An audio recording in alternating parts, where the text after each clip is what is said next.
This is HBR News number 495. Reset the clock. STDs are sexist, where we discuss the news of the week and give it the Badger treatment. Hello, everyone, and welcome to Honey Badger Radio. I hope you guys are doing well this week and that you're laughing at all of this absurdity so that you are not consumed by it. I'm your host, Brian, and I am joined by, as always, my lovely co-hosts, Mike and Hannah. We have a great show lined up for you guys this week, so please be sure to continue the conversations both in the chat as well as the comments section. On this week's HBR News, we're going to be discussing the inevitable allegations against feminist hero and DNC icon of influence online, Harry Sisson. A teacher had a foursome with her students and begged them to wear scream masks. STDs are sexist and more, so stick around. It's going to be a good time. And be sure to join us afterwards for the patron-only show. So I have like a little bit of a double feature for the after show topic. I know we've been talking a lot about the Disney Snow White movie. Stop, she's already dead. I know, stop, she's already dead. But the numbers have come out. It is a flop. It is the biggest flop that Disney's had in a while, according to many reports, and the mainstream media is coping and seething. So I'm looking at two things tonight, and we may not get to it because a lot of times we just end up talking about anything else. But I thought I would. It's always good to have it up as an option. So one is this article from DW.com. I don't even know what DW stand for. I thought it was Daily Wire, but this isn't Daily Wire. This is something else.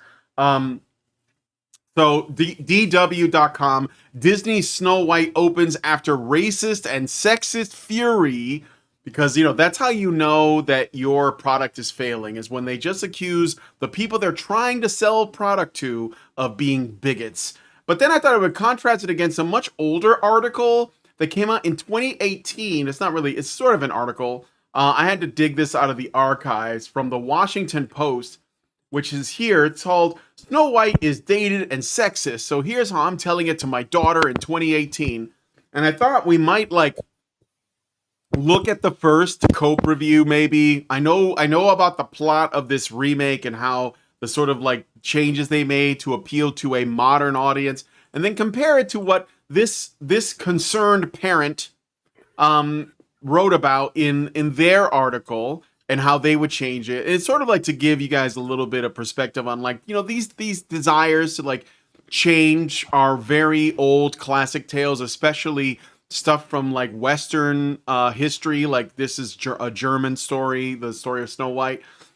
This is not a new thing. This is not a recent thing. This has been going on for a long time. And I mean, I think that there's a purposeful, disruptive pattern to it. So we'll be looking at in the patron show. If you're interested, I suppose the hunter's refusal to kill Snow White was benevolent sexism. Yes. So here's how I'm telling it. The hunter just killed her, and it only lasted one act, and that was the end of the story.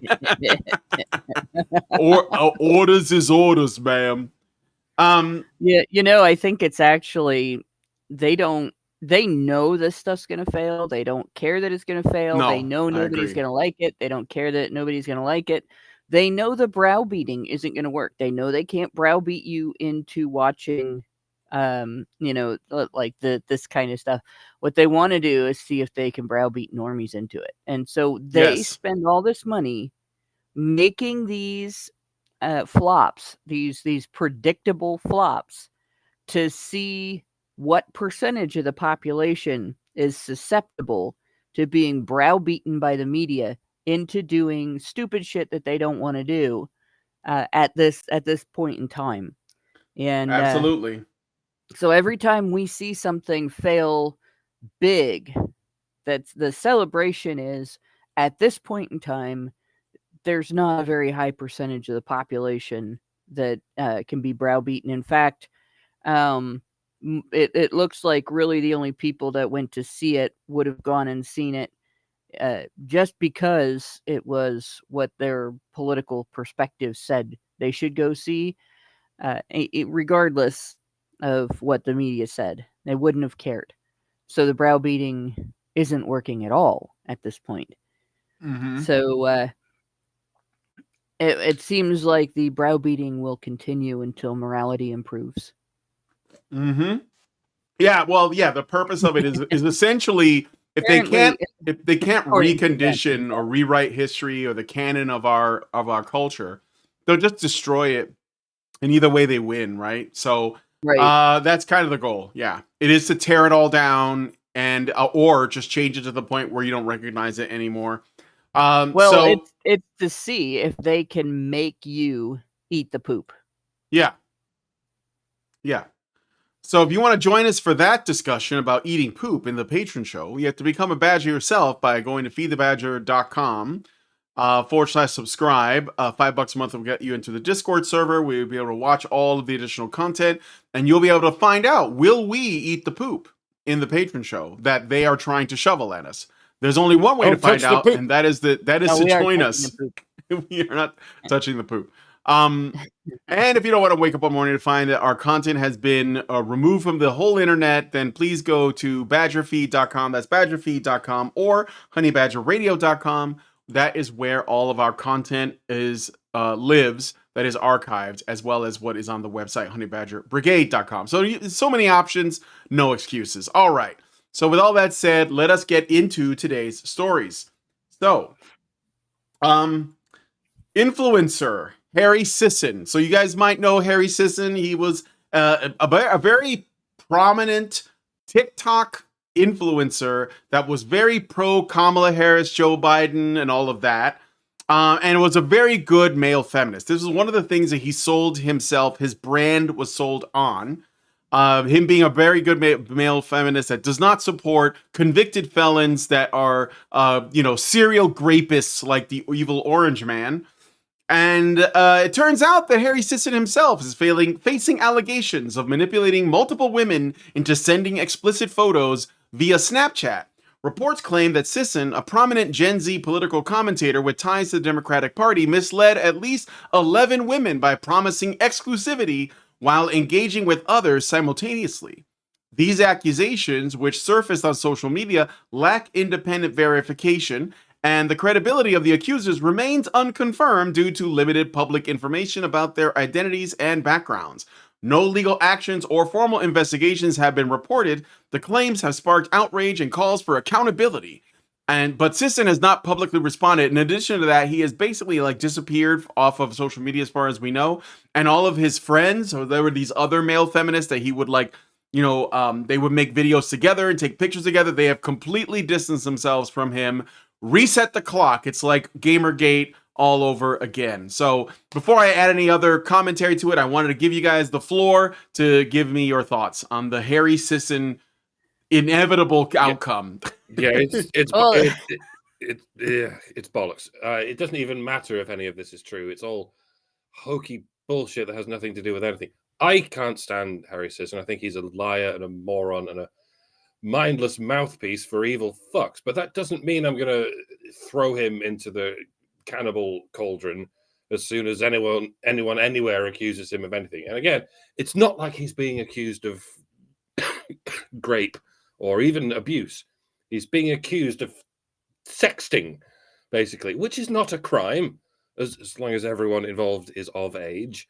It's certainly not something I'd do, and it's not something I'd encourage anyone else to do. I mean, it's like strip clubs. If all you're doing is looking, it seems like it would just be frustrating. That's why I've never done either of those things. But it's not exactly surprising that it would be a popular pursuit of a feminist, especially one who only just grew pubic hair yesterday. Feminists don't have boundaries, after all. They have feminism instead. They follow the correct ideology, therefore they are automatically absolved of all sins. Look how much I love women. I get to do anything I want. And you'll notice I'm not specifying male feminists. It's always a head desk moment for me when any supposed non-feminist goes ahead and attributes these degenerate traits specifically to male feminists. Like that's not exactly what a feminist would say. I don't like feminists, but male ones are just the worst. Yeah, no, female feminists are just as bad, if not worse. We can confidently assume that all 11 of these alleged accusers were female feminists, and they were doing exactly the same thing Harry Sisson was doing. They were probably sexting 111 different men, like each. They were stringing them all along in the assumption that they had them all to themselves. But when it turned out they didn't have them all to themselves, they pulled a shocked Pikachu face and they claimed they're victims of the fucking patriarchy or whatever. Again, these allegations might be completely false. This might be the media machine dumping Harry Sisson like a Taco Bell shit. They're dropping the nuclear option of the coordinated lies about victimizing women, and they're going, yeah, you served your purpose now, Harry, and you failed. Get fucked. But even if these allegations are completely true, I don't give a shit. These women are not victims, whichever way you slice it. As long as they're, consenting adults, they are adults who consented to sexting. Bigamy is a crime in some places. Having multiple girlfriends is not. Sexting multiple people is not even. I mean, what the fuck do you expect? Did you honestly think you were in a monogamous relationship that only involved sexting? Bollocks. You knew exactly what was happening. And even if you didn't, you're a moron. And you should consider this a life lesson. You're not a victim. You're a moron. Or a horny degenerate. Or both. And maybe you should try not being these things. Try not being a feminist. That's a pretty good first step. You might find yourself examining your own actions and thinking, oh shit, I'm responsible for these actions. Well, damn, who knew? Yeah, we did. And we tried to tell you. I'm trying to tell you right now, but you're still not listening. So, yeah, bollocks to you. All right, I'm done. So, in other words, big fat hairy deal. This is about the same attitude I have toward this too. For one thing, I don't care who sends naked pictures to whom on the internet, as long as it's consensual and they're all adults. And you don't get to change your mind about it being consensual after you consented, right? Women do this thing where they get into some sort of involvement with a guy and they have a lot of enjoyment in that involvement, or they have some intimacy in that involvement. And then they do the thing that makes an ass of you and me, right? Oh, well, I thought we had something going. I thought we were going to the next level. I thought, but did you discuss it? Was there actually a conversation? Did you make promises and get promises in return? Was there a pattern of trustworthiness displayed? And all too often, with gals that I've been friends with in my life, gals that I've grown up with, and like back when I was early on in dating, before I learned that lesson in like high school, where you're supposed to learn that lesson, or even junior high with some gals, you learn, I learn every single time. Oh no, there's no conversation, but he should have known. And how was he supposed to know if you didn't tell him? And how were you supposed to be sure if you didn't ask him? And what was your trust based on? Oh, but he's so cute. I don't care. What else? What was your trust actually based on? Because that's not a foundation. We did this or we did that is not a foundation for trust. I wanted this or I wanted that is not a foundation for trust.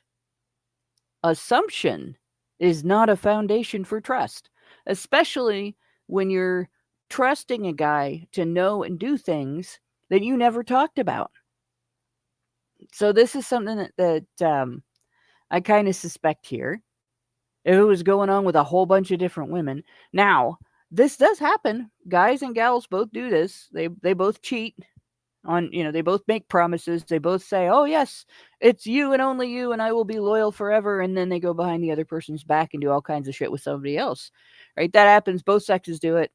And it's between the cheater, the partner, and the person they cheated with.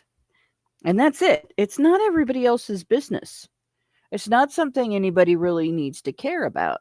And it's not like the Democrat Party has ever, in our lifetimes, Gen Xers, been a great bastion of morality.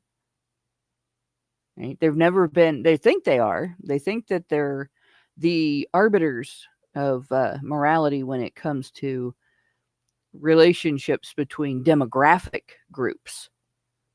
But they've never been about morality when it comes to relationships between people in our whole lifetime.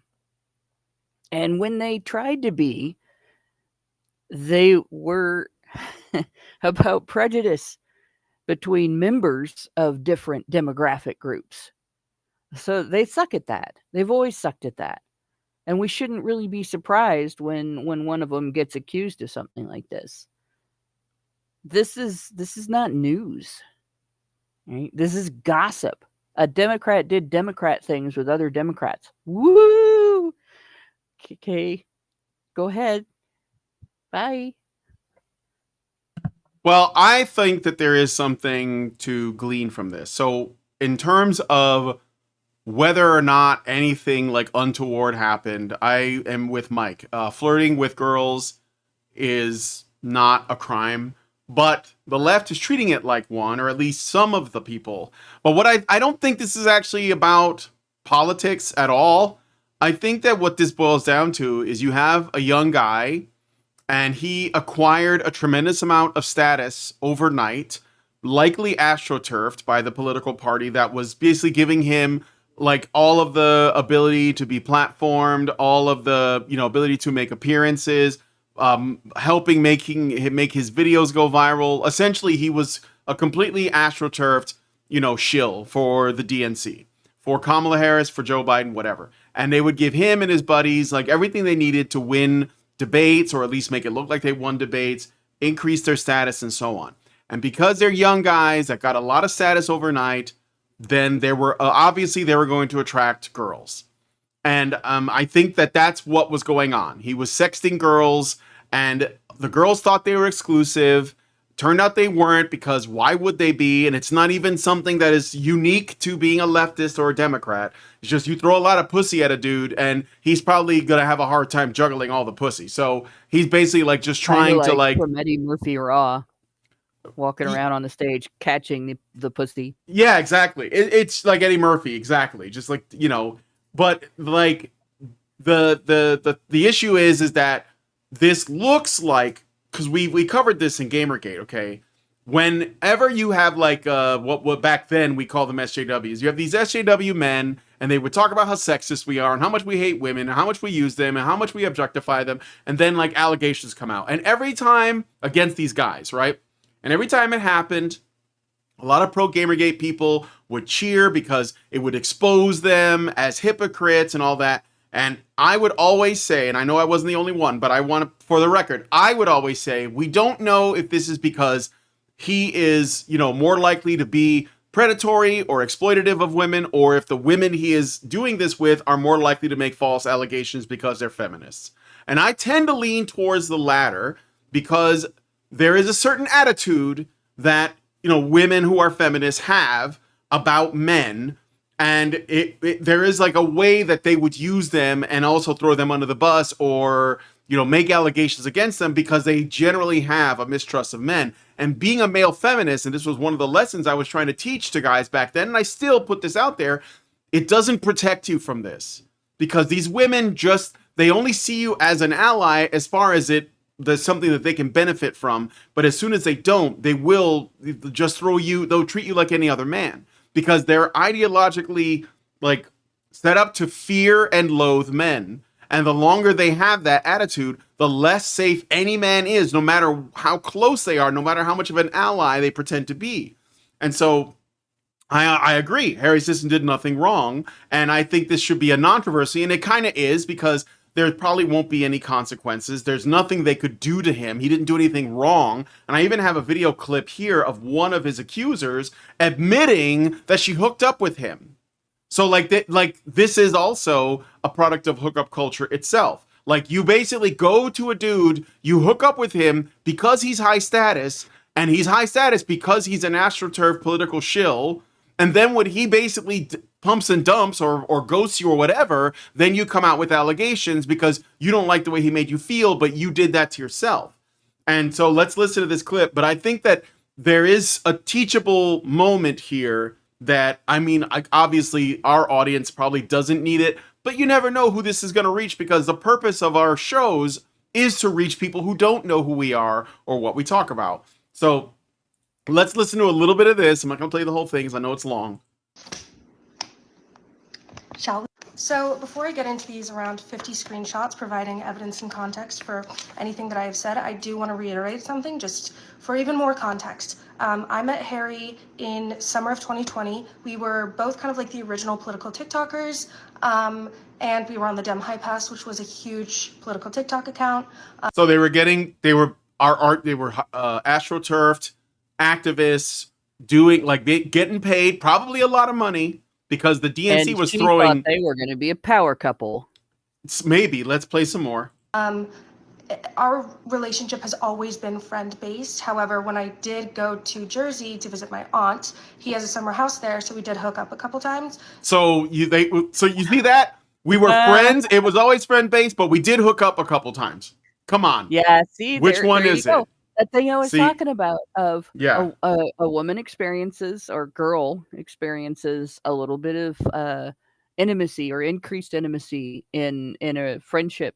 And all of a sudden she thinks, oh, this must be exclusive now, because she doesn't want to think of herself as somebody who just hooks up. Right.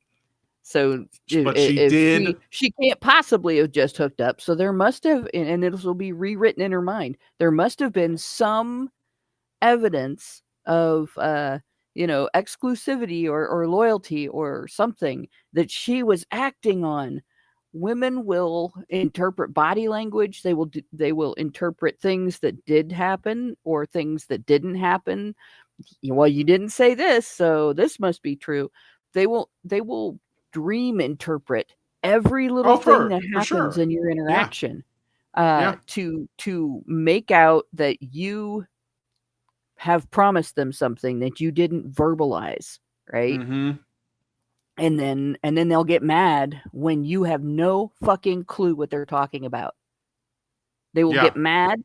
They will accuse you of cheating. They will accuse you of being sexually predatory, when during the interaction, the signals they were sending, similar to the signals you were sending, were just casual hookup. That's typical. That is so typical. Oh, what? Mike, is that you? I just got. Oh, Mike's muted now. He might be having some issues with the cord. Yeah. So anyway, like what I'm saying is that ultimately, obviously, I don't think Harry Sisson did anything wrong.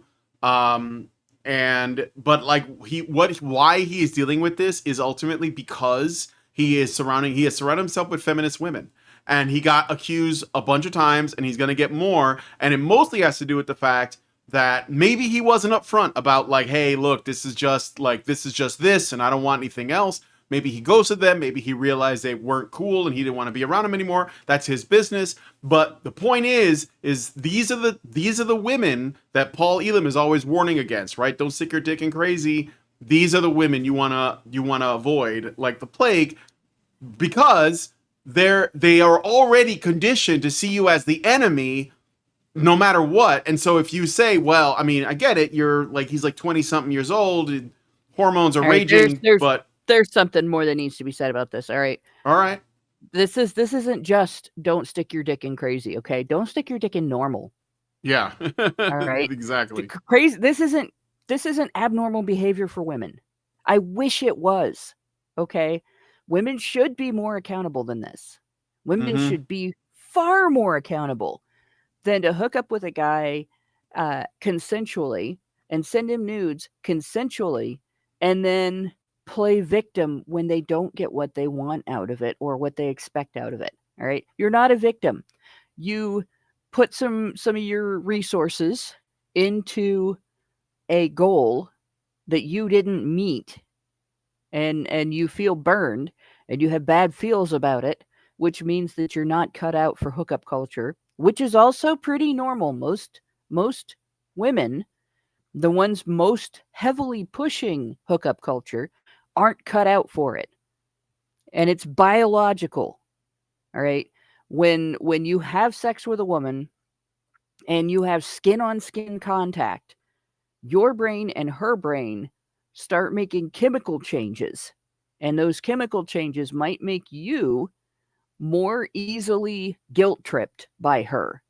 And they will make her more easily offended by your behavior if it seems at all to be disloyal or not completely catering to her interests and needs, not completely exclusive to her, not acting as her protector, and so on. She develops a sense of being a couple, whether she means it or not, whether she wants to or not, whether she's consciously aware of it or not. She's going to develop that sense. And it's going to be easier for her to make you feel bad about something that you didn't do. It's going to be easier for her to make you think maybe you did lie to her, maybe you did trick her, maybe you did do this, maybe you did do that. And it's all bullshit. Yep. Right? Women need to be more accountable than that, but they're not. So guys, you cannot, it's not just don't stick your dick in crazy. You cannot trust that women are tough enough, strong enough, stoic enough, and aware enough of their brain chemistry to engage in hookup culture, because they're not. They're not smart enough to handle hookup culture. They're not detached enough to handle hookup culture. And if they were, they would either be autistic or they would be sociopaths. And that's not saying that you can get away with it with autistic women either, because sometimes it's amplified with autistic women. And other times it goes in the opposite direction. Mm-hmm. Where they don't get it, where I don't get as attached, except to one person. Like it would absolutely kill me to lose my husband.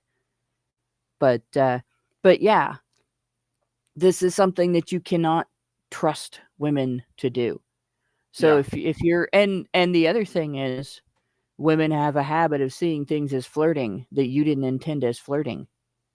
And I mean, I've had other women see me do things that I don't intend as flirting and accuse me of flirting with some guy and get mad about it. And so, you know, if they're seeing it in other women, they're really seeing it in you. So it's not crazy. It's not, don't stick your dick in crazy. It's very important for people to understand. It's very important for young men in particular, because this is only going to get worse until men start holding women accountable for their choices. Right? It's don't stick your dick in normal. All right. Well, there you go. And one bit of advice for Harry Sisson. Oh, Mike, were you trying to say something? Yes, can you hear me? Yeah, but you're Barely. really low. You're really low. Oh, fuck, okay. Oh, it's okay. I'll turn up a bit. Yeah. Can you hear me now? Yes. That's good. Oh, shit, my fucking thing. Why did... Oh, Windows... Now you're really loud. Yeah, I know. Fucking whenever it... Anyway. No, yeah, it's this phrase that appeared in general parlance about 20 years ago. Friends with benefits. You'll have heard this. And it's just it's a euphemism for fuck buddies without friendship.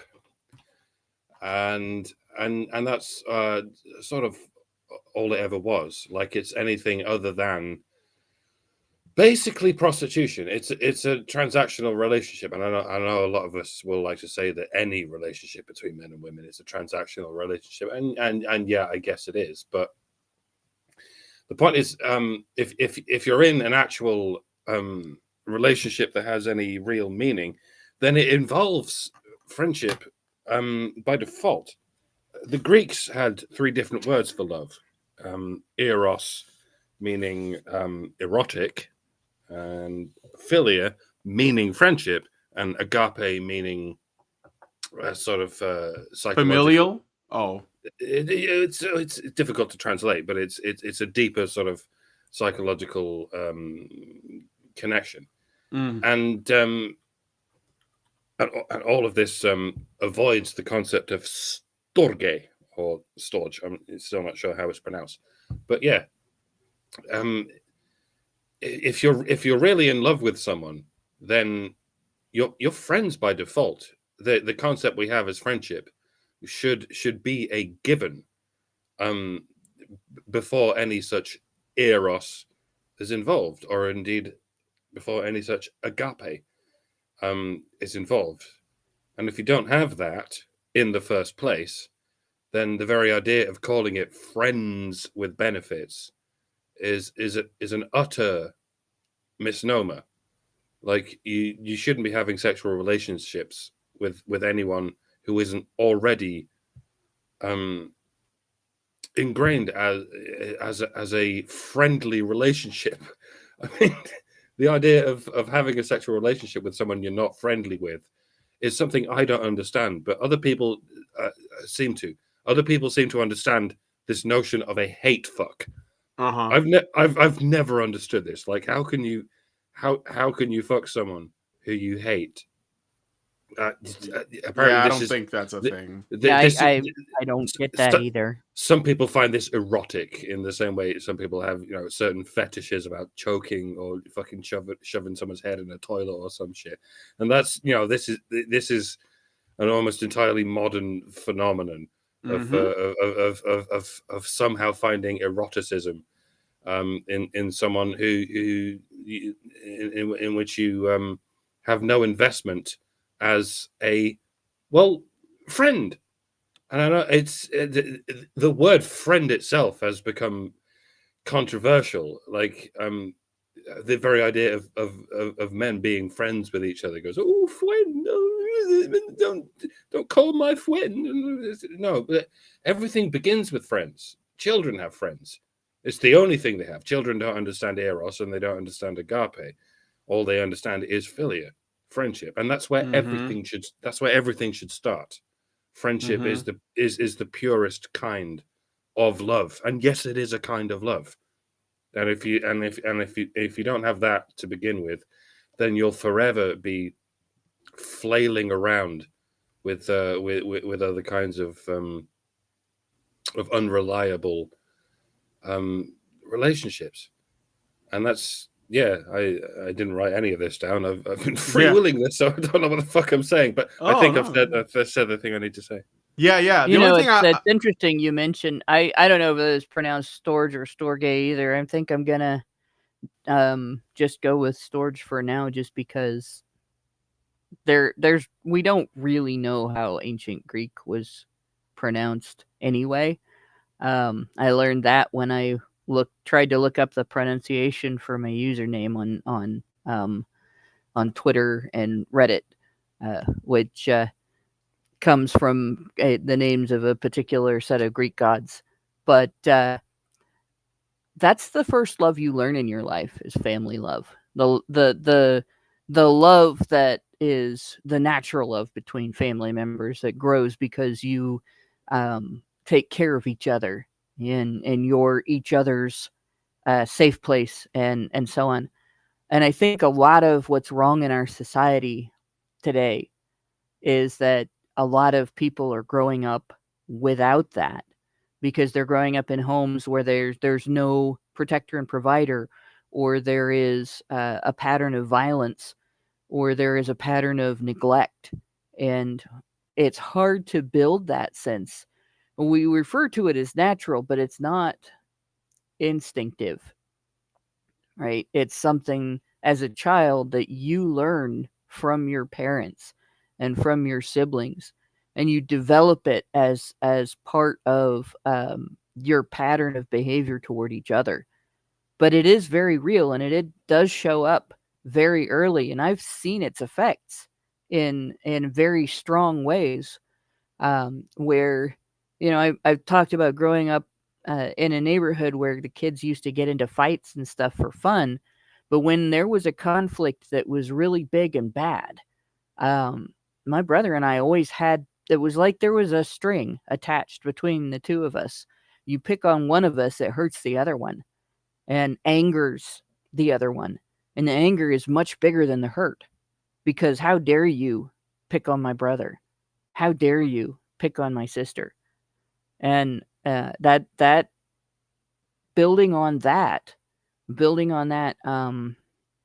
early lesson of dedication and consideration and concern for each other develops in the person the ability to grow all of the other types of love in a healthy manner. And when you lack that, when you have daddy issues, or when your parents beat on each other, or when your parents didn't pay any attention to you because they were too caught up in their own lives and they didn't care, you end up developing unhealthy patterns that make it difficult for you to build those types of love. And yeah, siblings fight horribly with each other, right? Siblings will beat the hell out of each other, but they become one person when you pick on one, right? They immediately, it's us against you the minute that you pick on a sibling. And that's the type of thing that you learn. And just like couples will argue with each other, right? But a woman who has developed a healthy capacity for love and a healthy capacity for building love, if you say something shitty about her husband, she will destroy you. Same thing with a man. You don't talk about his wife that way, right? And if a woman talks shit to other people about her husband, that's a sign that she hasn't developed that. If a girl comes out with this kind of bullshit, every single one of those women that has condemned this guy as some sort of predator because they consented to things with him and they didn't get what they wanted out of it, they don't know how to actually build love. They're crippled. And I would say that today, in modern society, with the ever-growing body of children born out of wedlock and raised out of wedlock, that problem is only going to get bigger, and it's only going to get more and more dangerous to screw around in some kind of free love or hookup culture. The sexual revolution was a lie. Stop believing in it. Don't dip into it. Guys, you can't trust that. You can't trust women to be able to handle it. So I stand by what I said before. This is an issue of women's lack of accountability. It's not just the pattern of accusing men. This is that women don't know how to build love, and they don't know how to be accountable for their intimacy behavior. All right. Well, all I will say at the end here, just a little, if Harry Sisson, if you happen to see this, I just want you to know that you should not be ashamed. Don't hide. Just come out and say, yes, I did what I did, and I'll do it again because you didn't do anything wrong. And maybe reevaluate the way other men sort of like the allegations against other men by women. So this hopefully will give you some perspective on that. And yeah, be careful who you mess around with, but don't let them ruin your life because you didn't break any laws. You didn't do anything wrong. But you absolutely should be ashamed for supporting the most corrupt regime in American history. Yes, you should be ashamed for that. That's a different thing, but yes, you should. Anyway, let us know what you guys think about this one in the comments. Again, if you want to send us a super chow, be sure to read it related to whatever story. Just go to feedthebadger.com/justthetip, and I will be sure to read it. All right, so let's move on to the next story. This one's crazy. Indiana teacher Brittany Fortenberry faces allegations of, and this is how they phrased it, okay? Sexually abusing multiple teen boys, forcing them to wear scream masks. If you guys know about this, had them wearing ghost face masks during group encounters. The 31-year-old reportedly drugged victims with alcohol and mushrooms, targeting students as young as 13. This is they're calling this they're calling this sexual I guess, like, let's see how they word this. They're just calling it group sex. Pretty sure, like, if you mess around with a 13-year-old boy, there's another word for that, but for some reason we're not using it. But anyway, she's charged with child molestation and sexual misconduct, with claims surfacing via court documents. She was also married, by the way, and her husband, Nicholas, allegedly knew and has filed for divorce. Okay? The accusations remain unconfirmed by independent sources, and no trial date is set. Alcohol and mushrooms. Now, I don't know how many of you know what your first mushroom experience can be like, but it's traumatizing enough being raped by an adult at the age of 13. But if it happens under the duress of mushrooms, like your first mushroom trip is supposed to be a beautiful thing. It's supposed to be in a setting, as we call it, among friends, among peers, where you discover the infinite love of God and the universe and such. It should not be spent being raped by an adult who is supposed to be in charge of your well-being. I cannot begin to imagine how traumatizing it is to not only get raped by an adult, but for it to happen under the influence of mushrooms. I've tried to get this across to people so many times. People think mushrooms are like this perfectly harmless drug that just makes you feel good and stuff. No, a mushroom I trip heard it awakens your demons. It can be the most traumatizing thing you've ever experienced. It can go either way. It can be the most beautiful experience you've ever had, or it can be literally a nightmare, a living nightmare if it goes the wrong way. And however you feel about how legal mushrooms should be, giving them to a 13-year-old should be completely illegal. You should have to go to jail for a fucking long time if you give these things to a minor, especially a 13-year-old. Fuck's sake, this is no fucking wood chipper.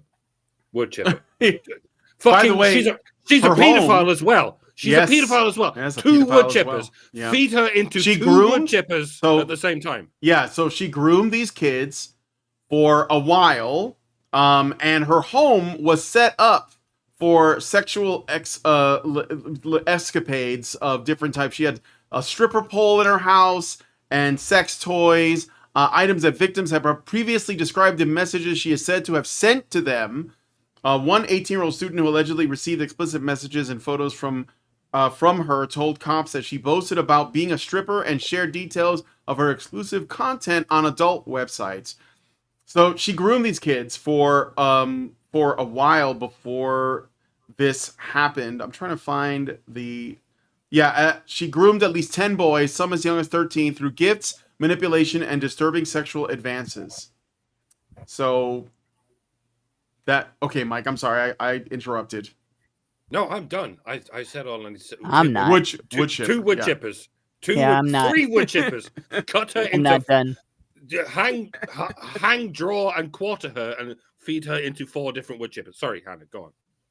The accountability for her specific actions falls on her. Just like Mike said. Everything Mike said, spot on. But there is a bigger picture here to look at, all right?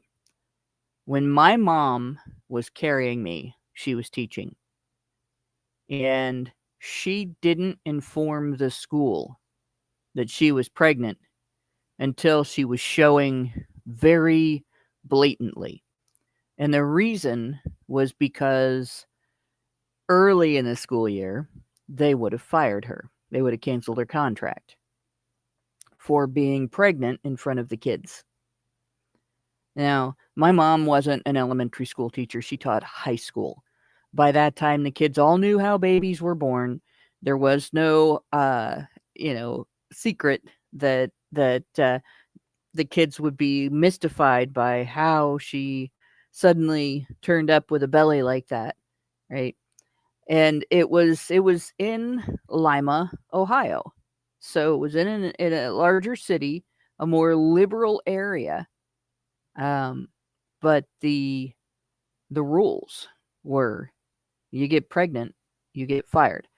But they wouldn't get rid of her later in the school year because they couldn't replace her. And the students had already been learning from her for so long that they didn't want to interrupt the students' learning experience either, right? So feminists have talked about that phenomenon, that the women who married women who were pregnant couldn't be teachers, right? That married women who were teachers still had to be super modest and super careful how they interacted with the students and so on. And they considered it to be sexist, that there was a morality baseline that you had to meet as a woman to be a teacher. And it was even more so if you were unmarried. A teacher that was unmarried was really, really carefully monitored. Feminists fought long and hard to change that. They fought to make it illegal to treat a woman differently in the workplace, including the educational workplace, because she was married, pregnant, or otherwise had any evidence that she was an adult woman. And they talked about it like it was just an assault on femininity and the female identity, and it was sexist and so on. Right? That was the first step. And over the years, they have fought for more and more. You can't tell women they can't have skirts that show the leg below the knee. You can't tell women that they can't have skirts that are above the knee. You can't tell women that they can't wear short sleeves. You can't tell women that they can't wear shirts that show their shoulders. Right? Oh, you can't say anything about cleavage showing in a woman's shirt, if she's a teacher, because some women have big boobs and they can't help it, right? And it's been bullshit the entire time. The more attacks that feminists have made on judgment of women's overt signs of morality in their jobs in the education system, the more they have created a pathway for sociopaths like this pedophile to get into the school system, get in charge of a classroom, and start exploiting other people's children. Now, does that mean that if women can be teachers when they're pregnant, that means they're going to molest kids? No. But if you're not allowed to judge anything a woman does, ever, that creates a situation where you can't call out red flags. You have to ignore them.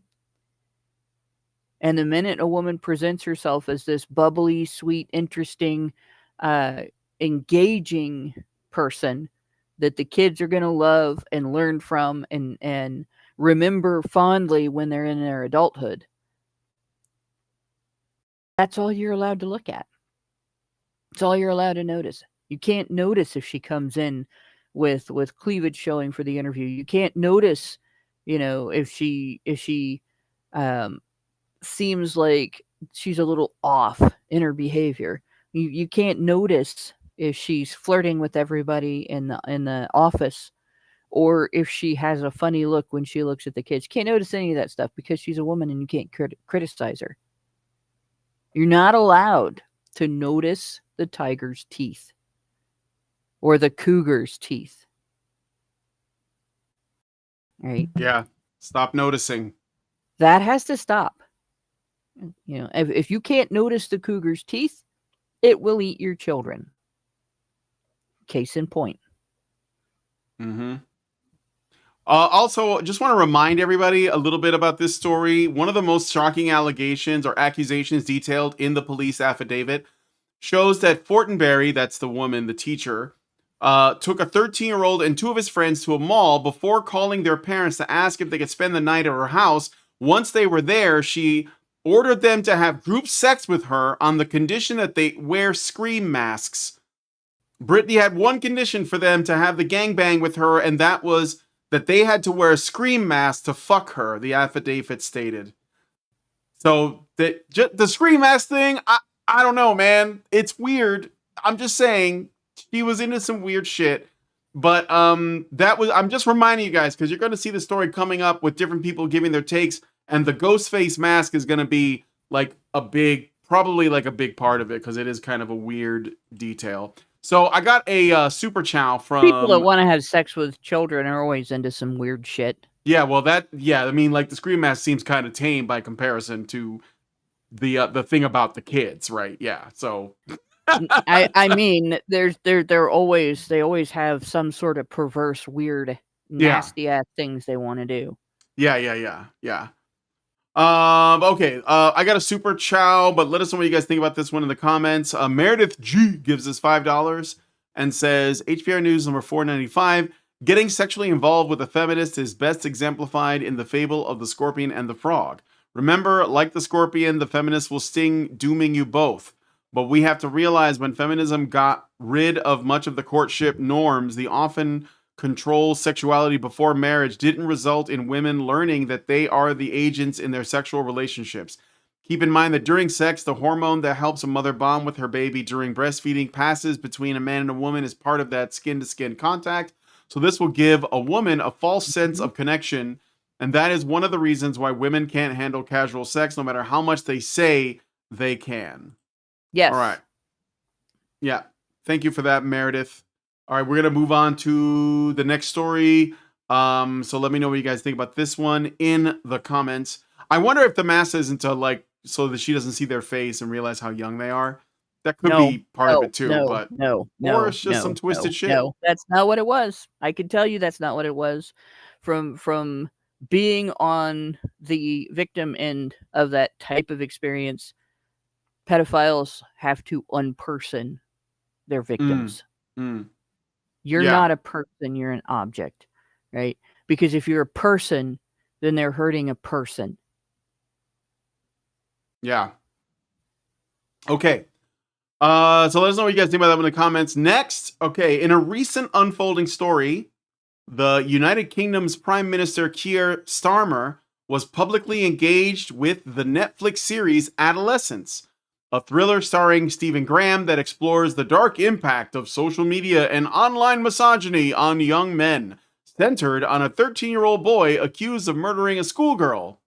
Starmer, who has watched the series with his teenage children, endorsed its potential as an educational tool during Prime Minister's questions on March 19th, 2025, supporting Labour MP Annalise Midgley's call for screenings in schools and Parliament. Culture Secretary Lisa Nandy also acknowledged the government's awareness of the issues raised, reflecting a broader political recognition of the series' themes. It's almost like that was the point of the series' existence, though reactions amongst MPs vary and unified parliamentary action remains unclear. It's fiction, by the way. I know. Parliament is being told to respond to fiction. Yes. Completely ignoring the reality. Sorry. Yeah. I'm almost done. I know. I'm gonna take a break after I'm done so Mike can get all of it out of his system. While no direct legislation has emerged from this engagement, the series has amplified discussions around existing frameworks like the Online Safety Act 2023, which aims to regulate harmful online content. Starmer's advocacy suggests potential for adolescents to influence educational initiatives, such as integrating its themes into school PSHE programs to counter toxic online influences, though no regulations or increased funding for youth mental health support, but concrete parliamentary commitments are yet to materialize, leaving its broader policy impact speculative for now. Okay, Mike, take it away. Yeah, we've already talked about this. We've devoted 3 shows to it in the last week or so.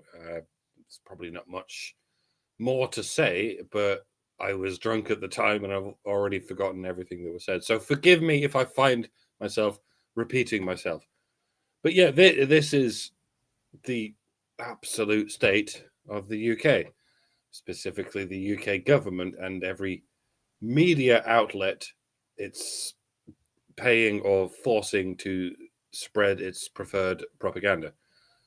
Public enemies number 1 and 2 are the internet and males of all ages who are native to the UK, because these are the only 2 things over which the government and its cronies don't yet have complete control. They have complete control over broadcast media and newspapers. They have complete control over women and what they think and feel. And they have complete control over foreigners. As such, they can remove those foreigners anytime they want. They just don't want to, and so they don't. They want them to be here, and they want them to create this chaos because they can use that chaos to twist the narrative so as to control native males and the internet. A foreigner slaughters a bunch of British children. We need to ban males from the internet. A foreigner stabs a member of parliament to death. We need to ban males from the internet. An asteroid lands right in the center of London and vaporizes millions of people. We need to ban males from the internet. Someone steps on a piece of dog shit. We need to ban males from the internet. Human males. I mean, it's not the dog's fault. Yet another pit bull mauls a child to death. We need to ban males from the internet. The sky is blue. Ban males from the internet. The sun rises in the east. Ban males from the internet. The clock strikes 12 and then it strikes 1 minute past 12. Ban males from the internet. Now, obviously, they can't ban males from the internet. The internet is like any other crucial infrastructure. It is maintained by males.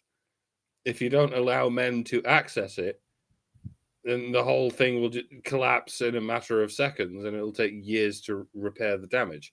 What they mean is we can't allow anyone to go on the internet or anywhere and proclaim that native British males are in some way, human and that they somehow deserve compassion or empathy, that they deserve their own priorities or their own spaces, heaven forbid. That is what should be banned, and that is what we can indeed crack down on. We need to make sure that no one in the country can turn on any electronic device and hear any message along the lines of, maybe straight, white, cisgendered native men are not necessarily the entirety of the problem after all. Because that message must be what is causing all of these murders and all this violent terrorism. It cannot possibly have anything to do with the monopoly we, as the British government and our cronies, have over the mass media and the education system, and the way we use that monopoly to utterly demoralize and demonize the native males of this country, while we flood the place with foreigners who hear nothing but this message. This is a point I made last summer when those riots were kicking off, but it bears repeating. Our country, the government of our country, has invited foreigners to this land for a long time. And for the most part, in previous generations, they integrated. They saw the British way of life and they liked it. They tuned into the television and they saw content that celebrated the British people and their way of life. But then those foreigners had children, and their children tuned into the television in the last 20 years or so, and they saw content that painted the British people as racists and misogynists and evil imperialist colonizers. Even those of us who have stayed in Britain for generations, minding our own business and welcoming everyone with open arms. These second or third generation immigrants tuned in to the TV recently, only to be told that they are oppressed and marginalized by the British people, especially by the British people who have lived in the countryside for centuries, minding their own business. Not the British government. Heavens to Murgatroyd, no. The British government loves you and respects you and would never colonize anyone or drop bombs on your country against the passionate protests of the British people. No, young Bucky. It is the plebs who hate you and murder you and rape your land of its resources. It's old Alfred, the little old man down the road. He is the bad guy. It's those children in that local Christian primary school or in that community center doing dance routines and drinking homemade lemonade. They are the ones who are culpable for the centuries of colonial expansion, not the government. Heavens, no. They do this. The government and the media, they pump out this oikophobic propaganda day in, day out. They beam it into everyone's homes while they ban any TV station from offering any alternative narrative. And it never occurs to them that it might be contributing to some kind of anti-British sentiment, to some kind of revenge narrative. They can't escape this paradigm because they've already long since passed the event horizon of the sunken cost fallacy. And so they have no recourse but to quintuple down. They are now at the point at which they have made a 13-year-old child the poster boy for everything that is wrong in the world. Where do they go from here, you might ask? A 12-year-old boy, of course, and then an 11-year-old boy, and then a 7-year-old boy. They'll keep going until they are blaming white male babies for the nuclear dirty bombs mysteriously detonating across every major city in the country. The UK is fucked, ladies and gentlemen. Even if the rest of Europe wises up and stops doing this and votes any party into power that is anything to the right of Stalin, the UK government and its cronies will just octuple down on it. They will punish your children. They will punish the embryos of your unborn grandchildren. They will punish the glint in the milkman's eye before they walk any of this shit back. It's why I intend to get the fuck out of Dodge as soon as possible. And I would recommend you all do the same. I'm with Peter Hitchens at this point. He was right all along. It's like Dunkirk. All of Britain is Dunkirk at this point. We cannot win this battle. All we can do is retreat and leave Keir Starmer and his third world client groups to die of starvation in the hell they have created. Then we can return. It'll take a while to burn the bodies and clean all the shit out of the streets. But it wouldn't be the first time we were able to come together to rebuild our great nation after it was reduced to rubble. But if we stay here, we will become the rubble. We'll be part of it. These bastards won't stop before that happens. It's what they want. They want to tax the rich into oblivion. The rich will leave. Want to tax the farmers into oblivion? The farmers will leave. You want to slaughter our children and blame us for it? We will leave. At least I hope so. I know it sounds passive. I know it sounds perhaps cowardly. But that's what some people said in Dunkirk. Those people tried to shout, "You sniveling cowards, why are you retreating?" And then they got shot in the head before they could finish their sentence. How bad does it have to get, friends, countrymen, before a tactical retreat is the right thing to do? I say it is now. I know it's easy for me to say that because I don't have a wife and children to look after. But even if I did, I would not fancy my chances of being able to look after them in this already post-apocalyptic landscape. So, yeah, I'm going to the land of the free as soon as I can, just like so many of my ancestors did. And in God's good time, the new world, with all its power and its might, steps forth to the rescue and the liberation of the old. Yeah, I'm doing Churchill for those who didn't know that speech off by heart already. This time we don't fight them on the beaches. We let them die on the beaches. And then we come back and we kick their rotted corpses into the sea. We are Britain. What do I mean by that? Well, we are not soil. We are people. We are not the British soil. We are the British people. And we will survive and prosper wherever we may find ourselves.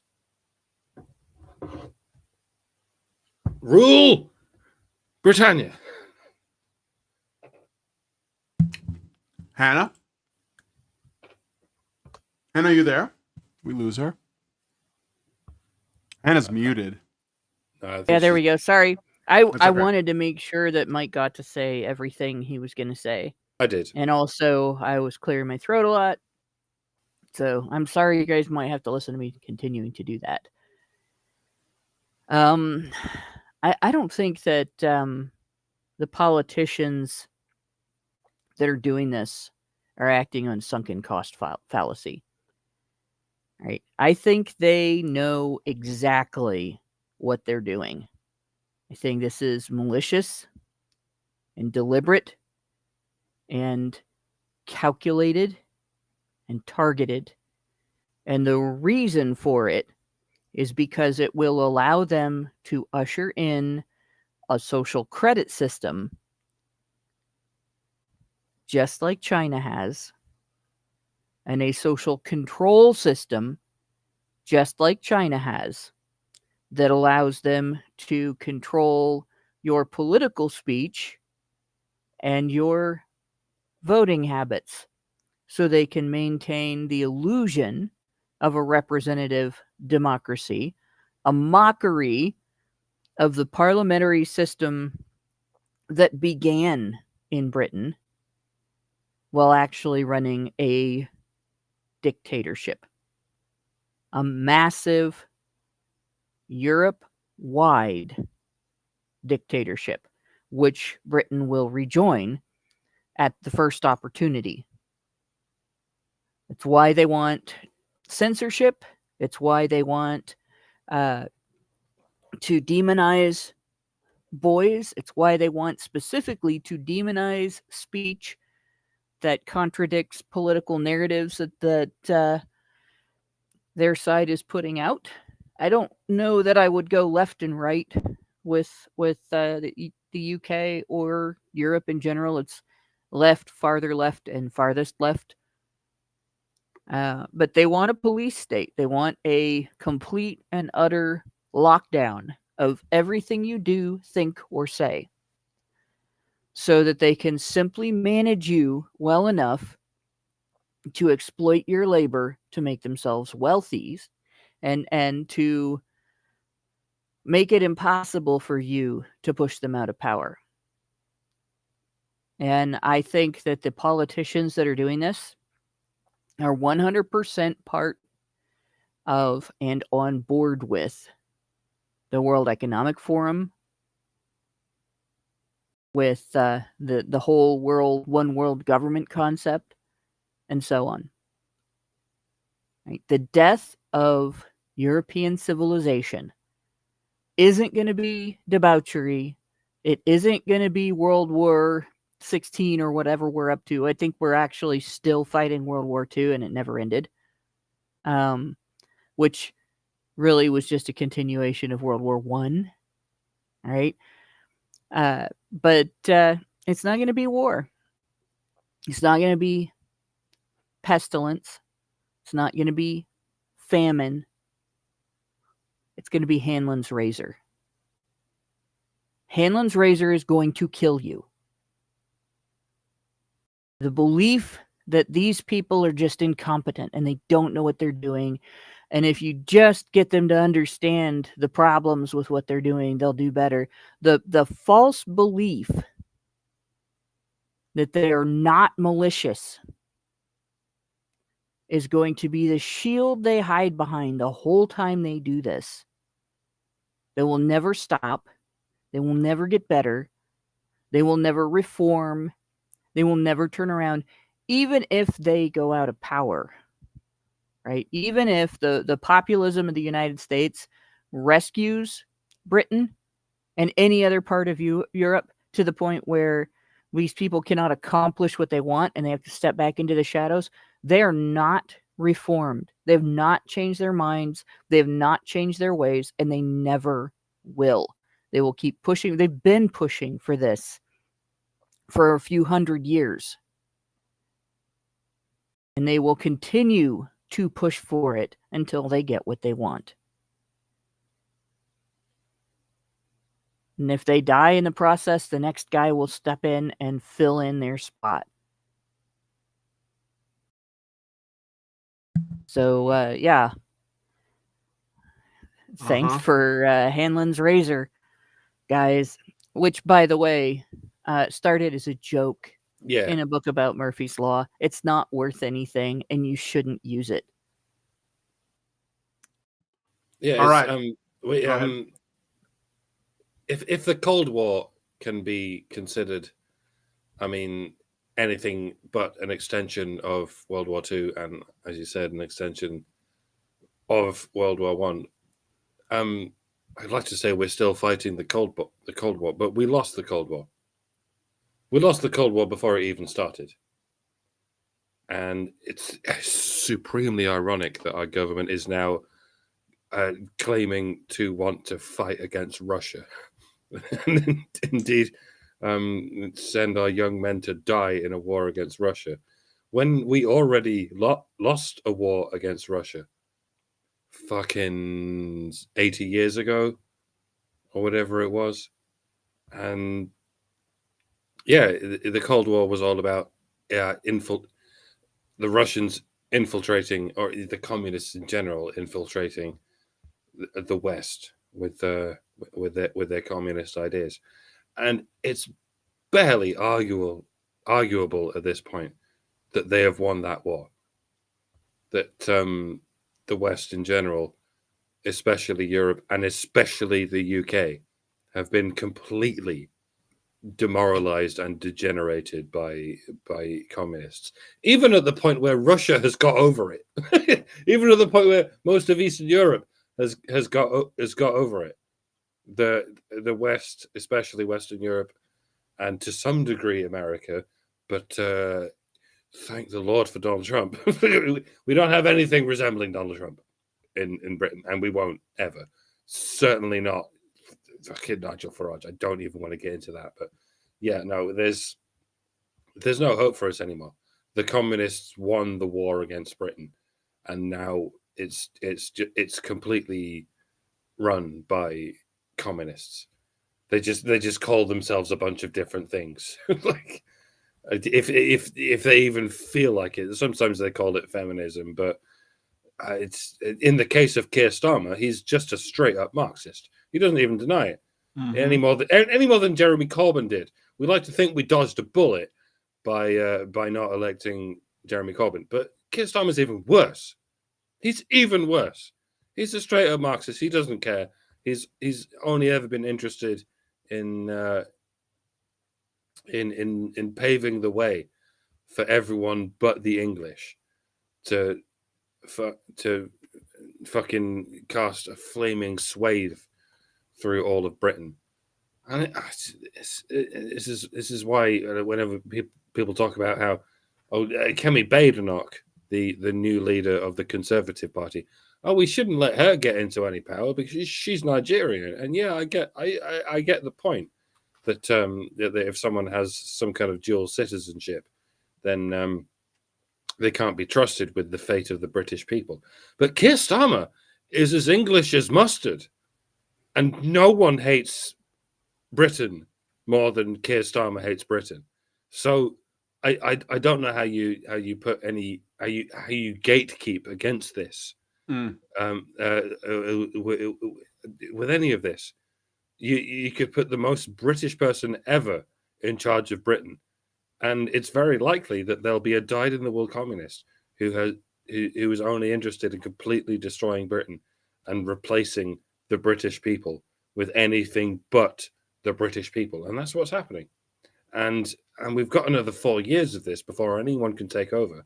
And who else is going to take over? The Conservative Party? No, same shit. The Reform Party? No, same shit. There's nothing. There's nothing on the horizon. We are fucked. Didn't Andrew Tate say he was running for prime minister? That's not... Conor McGregor wants to run for president of Ireland. Wouldn't be crazy to have like a super like fucking? I don't know. I'd be behind Conor McGregor, but you may have noticed that Andrew Tate is a Muslim. Yeah. Do exactly the same thing that Keir Starmer's doing, overrun the country with fucking Muslims. See, there's nothing on the horizon. We're fucked. Like, this is why I love America so much, because that's the only place I get any of my white pill fix. Like, there's nothing here but kilograms and kilograms of black pills. Carl. I'm sorry, Mike. I know you're. If you're done. No, okay. Please take over. I'm exhausted. Carl Benjamin Sargon, our friend of the channel, Carl. He wrote in his. There's a great essay in their latest issue of Islander, and one of the things that he was talking about was that Britain needs to muse on what it means to be English and like what the identity of an Englishman is. And I think this is his way of saying that up until, for most of recent history, Western nations were essentially not really allowed to have an identity. And because of the spooky post-World War II attitude towards all Western nations, that you might turn out like Germany, which is like the specter of nationalism. But he is right, and I've been saying this for a long time. I had long conversation with Lindsay about, we talk about Canada, and one of the things that Lindsay said to me when we were first like getting to know each other, we have conversations every day. We talk about like our differences in cultures and nations and stuff. And what she told me about Canada, I was like, I kind of felt like there was some truth to it, but it was almost like it dawned on her as well when she lived in the United States for as long as she has. And she said, Canada doesn't like, what does it mean to be Canadian? And she can't, there's no answer to it except that Canada defines itself as not the US. That's what its definition is. It is defined by what it isn't. And that is framed in a negative way. So, Americans are loud and they're fat and they're, boisterous and they're braggadocious and they're, gregarious and they're in your face and these are framed by Canadians in the Canadian culture as negative. Like everything about America is we are just like Canada, except we are rude and we are not nice and we're outspoken and we brag and we boast and we're prideful. And these are all bad qualities. So Canada doesn't have those qualities. It's like a thing that they suppress. But as a result of that, their country is being, just like in the UK, overrun by foreigners from other countries, although they're doing it legally because no one wants to get in the way of it because Canadians are cucked. They are cucked, okay? And I think that Canadians, like I helped Allison do a video the other day where she was saying that, like she wanted to give her opinion on what was going on with the tariffs from a Canadian perspective. And one of the things that she was opining on was, Trump often jokes about making Canada the 51st state, right? And I do think it's a joke. Like, I don't think he would really annex Canada. I think it's just his way of sort of like putting making fun of us, right? Making fun of negging and trolling foreign countries. I don't think it'll happen, but she was worried that it would. And she said, I don't want to lose my Canadian identity. And I didn't want to interrupt because I was just manning the back room, but I was like, but what does it mean to be a Canadian though? What is Canadian identity? And I think English people have to figure that out too. And I think one of the reasons why Conor McGregor was able to boldly say, we're the Irish and we're going to do something about this is because Ireland, despite all of its problems, they know what it means to be Irish. They're very steadfast in believing that being Irish means something. And the fact that the Irish have been through a lot of shit, right? Whether it's from foreign countries, their own government, or the English back in the day, but that was only something that made them stronger in their understanding of what it means to be Irish. Like Irish people are proud of what they are in the same way that Italians are, and Americans are too. And I see no reason, and I've been saying this forever, I see no reason why Canadians, the English, the Germans couldn't also take pride in what they are and be shameless in defining what that is, but they do have to figure it out. And so I believe, because I love the English, I love you guys, I love Canadians, I'm not throwing shade, but they have to stop essentially positioning themselves culturally as not those loud, boisterous, right-wing Americans, because it's like it doesn't help you guys because we're just doing what we do now. The election of 2024 was a referendum. It was basically Americans, mostly men, saying, you know what? We've had enough. They said no to this essentially gynocratic system, and they have rejected it wholesale, and women are losing their minds, but we don't care. We're just getting shit done. And I think that other Western nations should, instead of, because Canada's doubling down on oh, well, look at those, oh, we're not going to work with you guys, right? Oh, you're going to put tariffs on us? Oh, well, instead of doing that, maybe you guys should be like, okay, what is it, like Americans are doing something right. What does it mean to be Canadian? What is that? What does it mean to be English? And yeah, like Mike said, it's not soil, it's a people. But what is that people? And that's what you guys have to figure out. I mean, that's what I think, Jim Bottle says Richard IV's channel does the same. Yeah, I've seen a couple of his videos. I wasn't thinking about that, but like I said, I've been saying this for years. I know what it means to be an American, okay?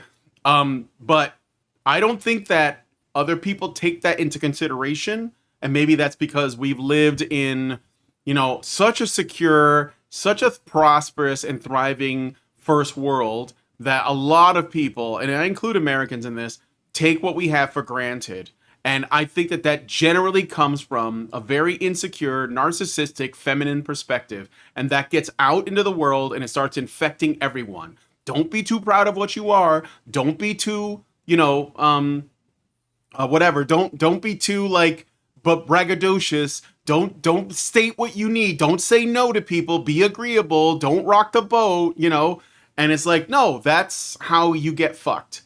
So that I think that maybe we as Americans can be somewhat aspirational and help Canadians and the English and Europeans find their identity and figure out what it means to be French, to be German, to be Swiss, to be Spanish, to be Italian, to be Irish, to be Scottish, right? To be Welsh, for God's sakes, I don't know, to be South African, to be Australian. You know what is underneath all of that?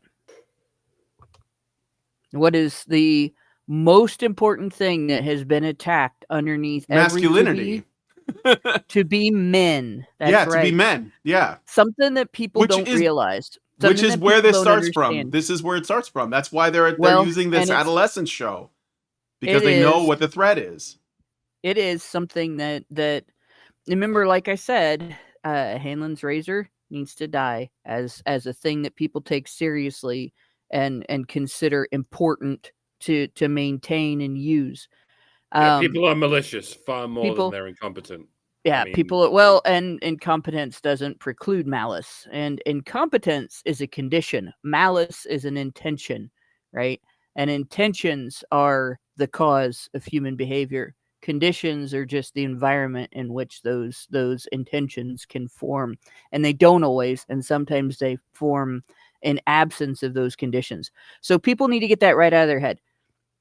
But I want you to think about something, and this, whatever you want to call it, woke ideology, bridge, DEI, political correctness, the propensity of people to value niceness over every other quality, characteristic, environmental factor, and so on.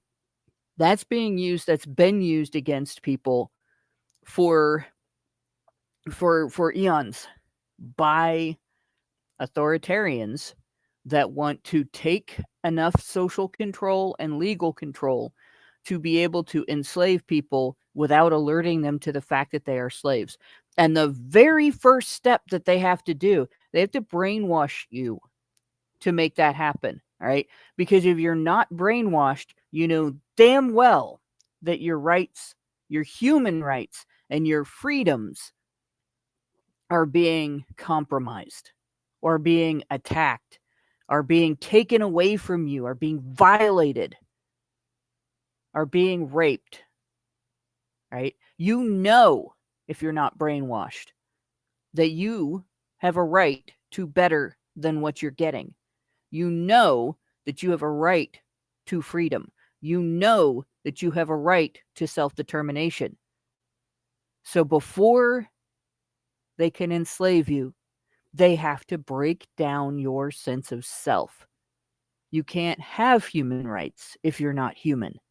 You can't have human rights if you're not a man or a woman. You can't have human rights if you don't have an identity. So the systematic attack on masculinity is the beginning of attacking every other type of identity that exists. Yeah. And the so-called war on women is a war on men. Mm-hmm. Every aspect of it involves treating masculinity as either dirty and gross, dangerous and dastardly, or a weapon to use against women, which makes it dirty and gross and dangerous and dastardly, right? The second step is guilt. Once they've broken down your sense of self, the next thing someone trying to brainwash you does is impose a sense of guilt. So when you hear war on women and you realize that it's masculinity that's being targeted and exploited in this supposed war on women, that's that sense of guilt. And once they've got you feeling guilty, then they go for the I'm bad, bend the knee, show me your sense of guilt, show me that you're confessing, show me that you hate yourself, show me your oikophobia, right? Once you've shown your oikophobia and you have now hit the breaking point, who am I? What am I? What am I supposed to do? What am I supposed to be?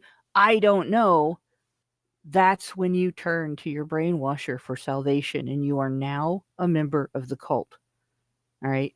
That's where our leadership is in most of the nations in the world. That's where the entire portion of the population that people have referred to as woke NPCs are. The reason that they can't get out of that mentality is because they have literally been broken.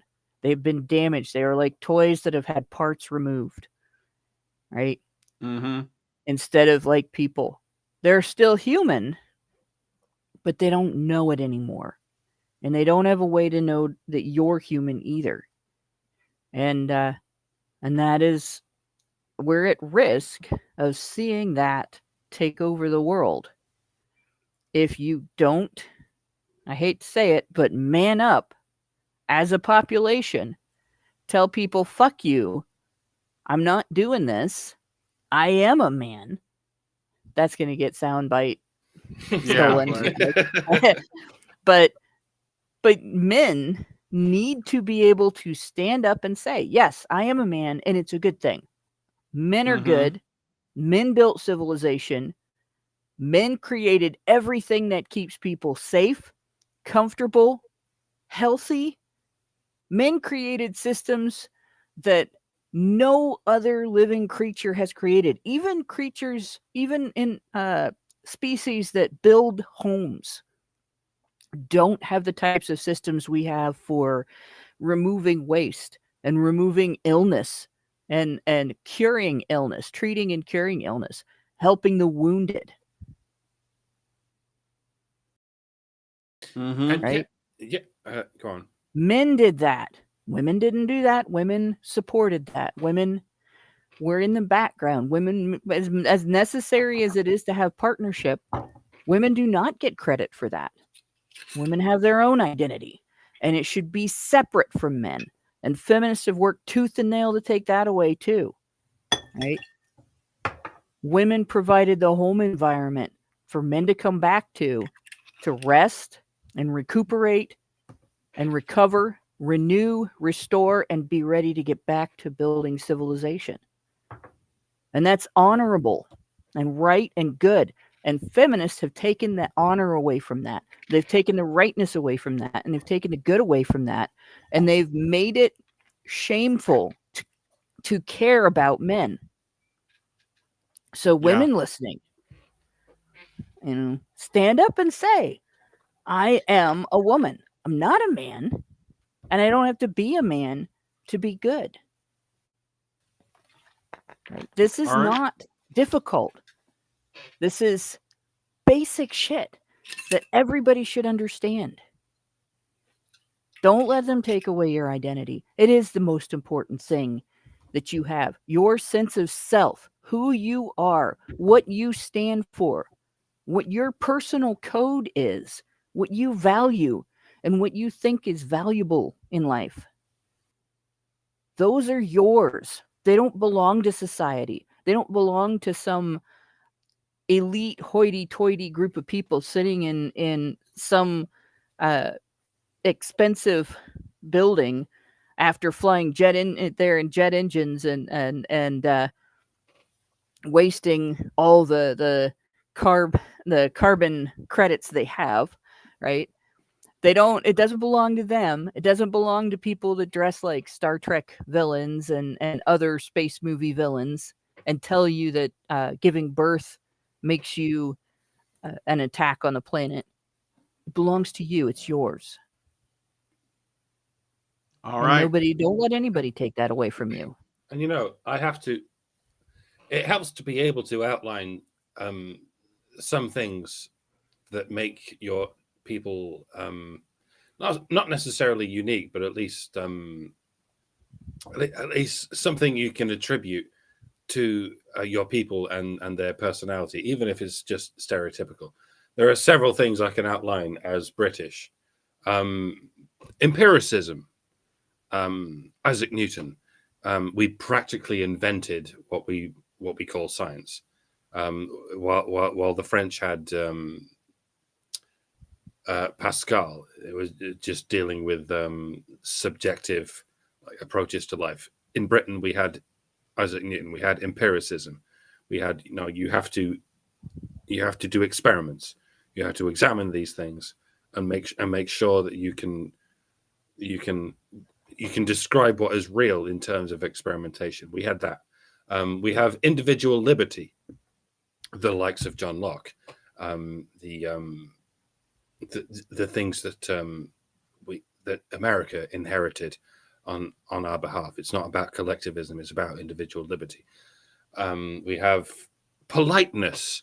I don't think I need to expand on that, but I will later. We have kindness to animals. There are so many countries that treat animals as nothing but food or guard dogs. Our dogs are not guards. Our dogs are practically members of the family. That's how much we like animals. That's how averse we are to being cruel to animals. We are very averse to cruelty to animals, right? Sports and sportsmanship. We invented most of the world's favorite sports, like football, like cricket, rugby, and other countries have versions of these sports, but we invented them. The rest of the world got better at them than we are, but we invented those fucking sports. Yeah. Innovative music. Despite being a relatively small country, we have so many of the world's most successful and most celebrated musical artists, especially in the last century. We let's go into that. Rustic food with fresh ingredients. Yeah, we don't need powdered onions. We have onions. We don't need powdered garlic. We have garlic. We don't need any of these things. We have salt and pepper. That's all you need to season the already delicious ingredients we have, like all this beef and pork and stuff. A rich, expressive language. English has more words than any other language by quite a long margin. There's like 500,000 words in the English language. A dry, self-critical sense of humor. I'll come back to that as well. A nice cup of tea, a pint down the pub, in peace and quiet, forever and ever. Amen. And yet, I come back to politeness and self-criticism, especially, a self-critical sense of humor. The British like to deprecate themselves, and this is indeed something that most other countries don't have, and we express this in our humor. We express it in a humorous way. Like, we suck, don't we? Yeah, we do. Like, this is a big difference between American comedy characters and British comedy characters. American comedy characters like to big themselves up and be like, yeah, I'm right about everything, and that's what's so funny. But British comedy characters are like, yeah, we suck, don't we? And that's what's so funny. And that is, I think that's the pivot point at which everything went wrong. People took that too far. Yes, we like to deprecate ourselves. Yes, we like to be polite to a fault. But it's possible to hold that as a point of principle, but it's possible to take it too far. And this is our problem. So many people have taken self-criticism too far. You can be self-critical in a humorous way that doesn't go too far into an ideological way. And this is what's happened to us. The people have taken self-criticism to a non-humorous way. Like, we're the worst, aren't we? Yeah, we really are. And so we should destroy our own culture. And I'm like, no, we can be self-critical in a way that prevents us from becoming Nazis. Like, this is why the British Empire was nothing like the Nazi Empire, and nothing like the Chinese Empire, and nothing like the Mongol Empire or even the Roman Empire. We were able to, frankly, enrich the world. And because we have this sense of self-criticism, we can be like, yeah, we know we do things wrong sometimes, and we're able to make humor out of that, and we're able to be excessively polite. We're like, like can you not do these things? Can you? I mean, we try not to do the things that we don't like either, and we'd like you not to do these things. Oh, you're going to keep doing them? Okay. Well, we'll fuck off out of your country and let you do these things for yourself, and we're going to go ahead and completely destroy our own country because we hate ourselves so much. And this is one of the most British things about me. I hate myself, right? Deep down, I fucking hate myself, but I'm still not going to let people hate me. If someone comes to me telling me how much they hate me, I'm going to be like, all right, I may hate myself, but I'm not going to let you hate me. I'm not going to let you fucking drag me down. That's not your job. That's my job. Okay? And I'm going to take myself down as far as I feel I need to take myself down, but no further, right? I'm going to have humility, and I'm going to keep myself from becoming an overly self-confident, overly self-assured dickhead. And this is something I admire about Americans. Like you're quite willing to go, yeah, no, we rule. We're the best country in the world. Fuck you, and that's great. I'm okay with that. I enjoy that difference between British and Americans. But me, I'm British. I push myself down a little bit, but I'm not going to let anyone else push me down. That's for me to do. Yeah. That's, but I'm not going to go too far. I'm only going to go as far as the Socratic method will allow me to do. I'm going to be like, maybe I'm wrong. Yeah, maybe I'm wrong.